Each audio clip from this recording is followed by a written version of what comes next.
All right, let's get right into it because the Green Bay Packers are absolutely worth talking about. With a record of 9-3, this team is showing signs of being a real contender.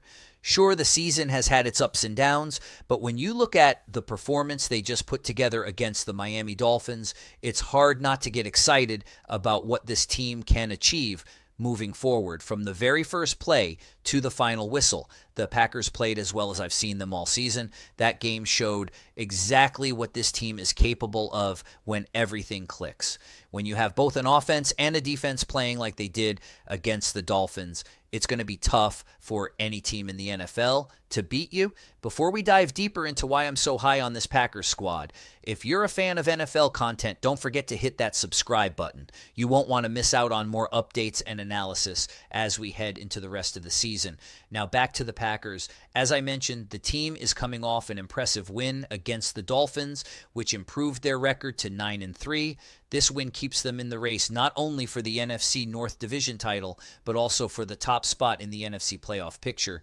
The NFC North is a tough division, but when I look at the teams the Packers have to compete with, I think they've got what it takes to go toe-to-toe with the Vikings and, of course, the Detroit Lions. When the Packers and Lions faced off earlier this season, it was a close game, and the Packers didn't play particularly well. But if they come out in the next matchup with the same intensity and execution they showed against Miami, I really think they have a solid chance to win that game and potentially position themselves for a divisional title. Before I start looking too far ahead, let's talk about what's happening right now with the Packers. The first thing that stands out and the most crucial aspect of this team is their offense, and at the heart of that offense is quarterback Jordan Love. As we all know, the quarterback is the most important position on the field, and Love has been showing flashes of brilliance this season.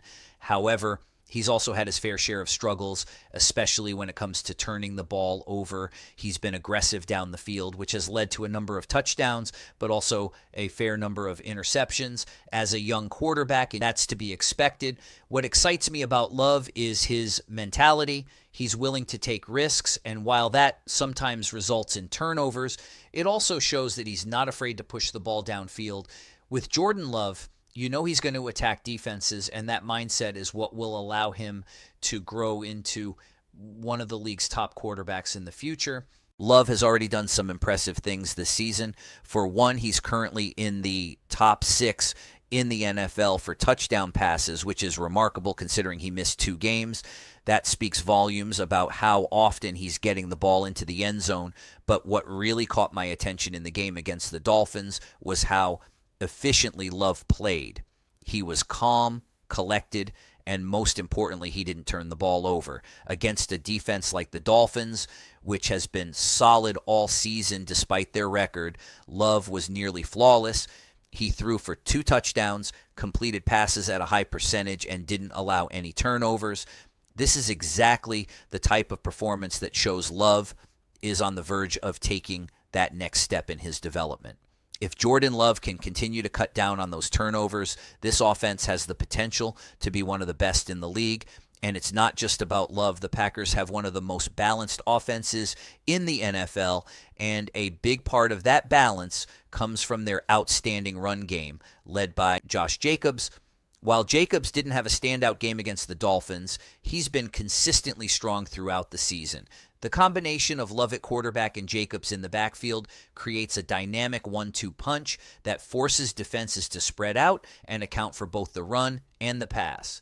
That balance makes it incredibly difficult to stop the Packers' offense. In the Dolphins game, we saw how the defense started focusing more on the run as Jacobs started gashing them, and that's when Love took control of the passing game. The ability for the Packers to adjust mid-game, both in terms of play calling and execution, is a huge positive. And of course, it helps when you have a coach like Matt LaFleur, who is known for making in-game adjustments to help his team succeed. But the offensive success doesn't stop with Love and Jacobs. The Packers have a wide variety of weapons in their receiving core, which has been a huge asset this season. One of the most exciting players has been Jayden Reed, who has been exceptional in his second season. Reed has quickly become one of Love's favorite targets, and while he may not be the biggest receiver on the field, his playmaking ability is undeniable. He's incredibly dangerous after the catch and has shown a knack for getting open at crucial moments. Another receiver who's starting to find his stride is Christian Watson. Watson had a couple of rough games earlier in the season, but he came up big against the Dolphins, hauling in a critical catch that had eluded him the week before. If Watson can stay consistent, he has the physical tools to be a nightmare for any cornerback. His combination of size and speed gives him the ability to be a true deep threat. When you combine all of these weapons, Love's development as a quarterback, Jacobs' running ability, and the playmaking from the receiving core and tight ends, the Packers' offense is positioned to be one of the best in the league. With a solid offensive line that has been giving Love time to throw and opening up holes for Jacobs, there's no reason this offense can't continue to rank among the top 5 in the league. But it's not just the offense that has me excited about this team. The Packers' defense has been solid this season and definitely deserves more credit than it's been getting. While they haven't been perfect and have had some inconsistencies, they put together a phenomenal performance against the Dolphins.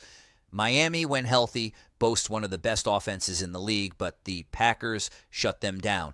They dominated the line of scrimmage and didn't allow the Dolphins to get anything going on the ground, limiting them to just 39 total rushing yards. That's an incredible stat, especially when you consider the speed and talent the Dolphins have in their backfield with Raheem Mostert and Devin Achane. The Packers were also effective against the pass, limiting big plays from Tyreek Hill and Jalen Waddle. These two are among the best receivers in the league, but the Packers' defense didn't allow them to break free for any major gains.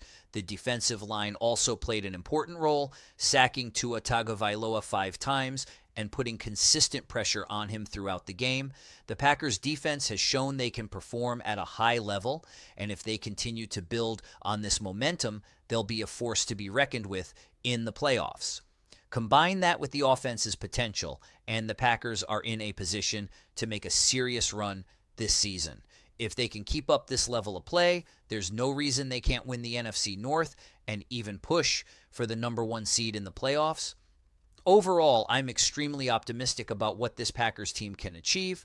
The offense is clicking, the defense is coming together, and there's a lot of potential for this team to go deep into the postseason. If they keep playing the way they've been playing, this could be a special season for Green Bay.